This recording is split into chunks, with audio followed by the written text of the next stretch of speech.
மருந்து நம்ம நாட்டு வைத்திய காட்டு மூலிகை மருந்தோ மருந்து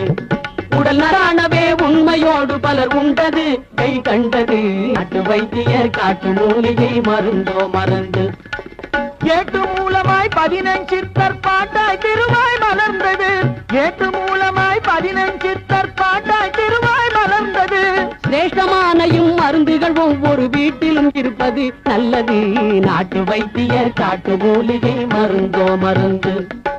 கரப்பான் சொறிப்படை இறங்குகளுக்கு களிம்புகள் தருவோம் தடவிக்கலாம் கரப்பான் சொறிப்படை இறங்குகள் தருவோம் தடவிக்கலாம் காமசுரத்தால் கவலைப்படுவோர் கல்யாண குளிகை சாப்பிடலாம் காமசுரத்தால் கவலைப்படுவோர் கல்யாண குளிகை சாப்பிடலாம் கஷ்டப்படாமல் சுகமாய் வாழ காயகல்பம் உண்டிடலாம் கஷ்டப்படாமல் சுகமாய் வாழ காயகல்பம் உண்டிடலாம் அது கைவசமில்லை